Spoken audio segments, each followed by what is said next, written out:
sets up the open world. Awesome. It's awesome.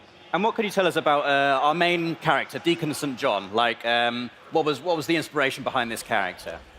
Well, a few things. He's broken. So you saw from a couple of trailers that we've released that he's lost someone and it's scarred him in a way. And it's like Jeff would like to say, everybody loses people, in these kinds of end of the world scenarios. So what's particular about Deacon though is that he was an ex-member of an outlaw motorcycle club, and therefore he has a love of the open road. He has a love of motorcycles. Yeah. There's a sense of brotherhood, and you can see that here in these scenes with him and his best friend Boozer.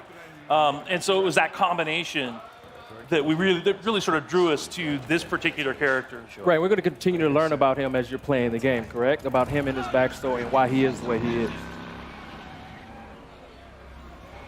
I mean, the bike is very important, right, as well? Like, yeah, we almost consider the bike to be another character. Yeah. Because you only get one, and you're constantly upgrading it. You're constantly trying to repair it. You need to keep it refueled. And if you lose it, you got to go find it, and you can't whistle for a new one. So You can't whistle. right, like a horse. Yeah, the refueling mechanic is a huge game design choice. I really, really like that. Can you talk more about how important it's going to be able to find fuel? Sorry. So the refueling mechanic, and actually you have to find gas to keep your bike going. It's a mechanic we haven't really seen done to this extent before. Can you talk more about that and how it changes the gameplay? Well, like in this demo, one of the things that Jeff's taking the run and gun approach. So we like to call it sandbox combat. So basically what you can do is you can run and gun, you can stealth your way through, and your goal here is to get and find a bike part, right? So you're here actually for kind of a trivial reason. You've risked your friend's life to come and get a part for your bike. And so that shows a little bit about Deacon's character. But then as you watch Jeff play through this wide linear sequence, he can play it 100 different ways. And if you watch other people play, you'll see that, okay, they didn't take this route. They didn't stop and check the trunk of this police car. And those are kind of like our treasure chests throughout the world. So you're always on the lookout for those, because that's how you're going to find ammo and health kits. And then you're seeing one of our stealth mechanics here. If you're quiet, if you crouch walk and you walk up behind an enemy, then you have the opportunity for a stealth takedown. And what can you tell us about the Freakers? Because they're quite unique. And we've seen, a fair few undead enemies in video games before. What makes the Freakers unique, and what was your decision-making behind making them the way they are? They're alive. They're alive. Yeah, they're not zombies, they're alive. And so that sounds trivial, but it's not, because it basically means we have a full day-night cycle in the game. Right. And they have things that they do. There's an ecosystem, and they have to eat, they have to drink, they have to hibernate. And so you will find them, like in this scenario, you'll see that there's some nests, and Freakers build nests for reasons you discover while you're playing the game. And then you can take those nest zones out in order to free up fast travel routes. So it becomes part of the metagame. But Freakers are evolving. They're living creatures who have been affected by this virus. And there's several different types. And some of our trailers you've seen, we've shown the Screamer, which is a female that can have sort of alarm system that will bring in more Freakers. Right.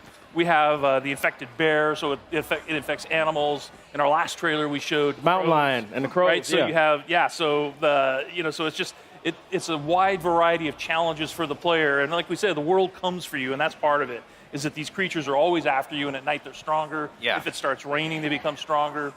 But I've seen in previous trailers Deacon actually utilizing the Freakers as a weapon against his enemy as well. So you can actually use them to your advantage as well as the environment itself. Yeah, absolutely. We call it the Freakosystem. So in this scenario, there's not a lot of chance for that. But if he were fighting marauders or rippers, then he could find a nearby swarm. It's an open world, so you can just explore. You can find other tools like a swarm or a freaker bear, and you can bring them into an enemy camp and watch the sort of mayhem that happens. I guess you've got to be careful, though. You don't get kind of sucked into it. Yeah. I like this gun, you guys. So you have melee combat and you have gun combat. Can you talk about how you designed and balanced for both? It's like so many different scenarios require the player to determine how they want to play it. Right, so that's why we have like this full set of stealth mechanics. We have a full set of weapons that you can upgrade, and in order to do that, you have to go to the human encampment. So there's survivor encampments in the world, the only places in the world where it's safe. And you have to do jobs and missions with them in order to earn trust. And then once you earn trust, the merchants there will sell you things. Ah, I like that. And then they, it's like, and if you want to upgrade your shotgun, or you want to upgrade, or you want to buy a silencer for it, then you have to have enough trust at that encampment in order to do that. Boozer, you there? I found the part. I'm heading Nope, got the bike part. Rippers! Rippers! No, no, no, no! Oh, shit! He's So not this having is a the, good time. This is the inside of the Crazy Willie's truck stop, and that's one of the other things we wanted to point out is that full open world, but there's a lot of exploration in the game. All of the building interiors are accessible. There's no load times to get in and outside of a building or to go between regions. This is in the Belknap Wilderness, and the whole area is just completely explorable. And then these are the Rippers that I mentioned earlier. So these are one of the cults in the game. Tats are dead symbols of a dead man. Dead symbols of the lost. Get off me! Bitches! Biker Man! You must be brought low, biker man. For you are lost, and we are found. Oh yeah, that's gonna hurt.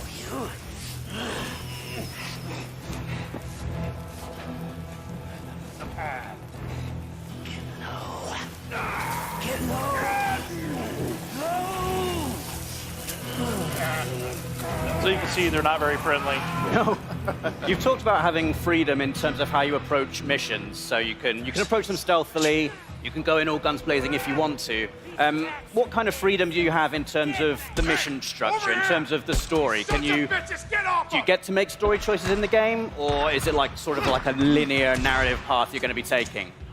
Yeah, there's several key places where you have to choose what Deacon is going to do in a key situation. So we released a bunch of footage last month, and if you watch carefully, you'll see that there's a moment where Deacon has the choice to take a man's life or to force Boozer to do it. Right. And that will have an impact on Boozer's morale. So your best friend, how he feels about you, how he feels about the world, that's kind of up to you as the player.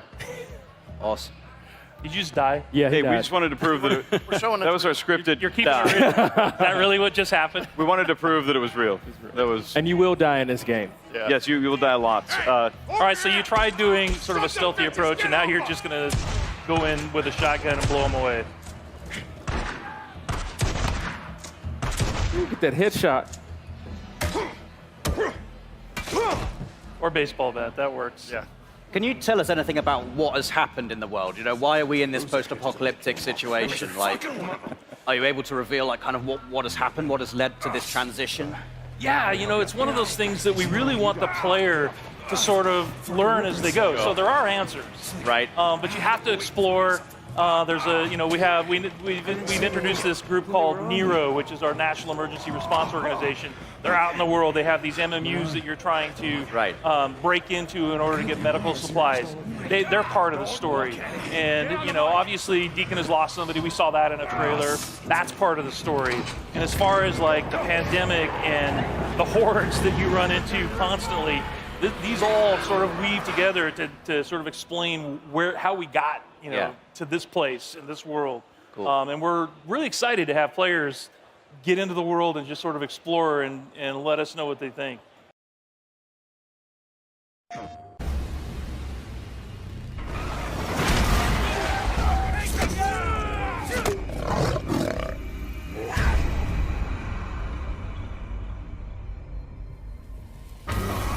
Get low, loser! Throw him the bag! Low, brother!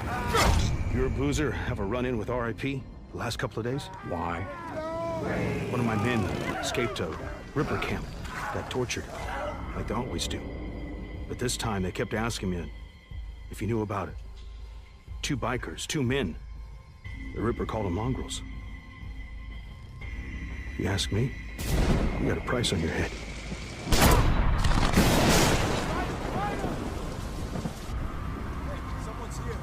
You know, same as me. Anything that happens here is far better than what's going on out there.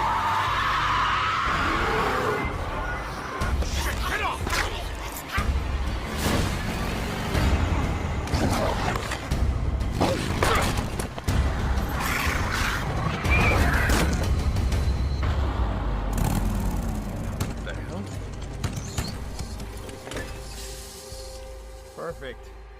Just perfect.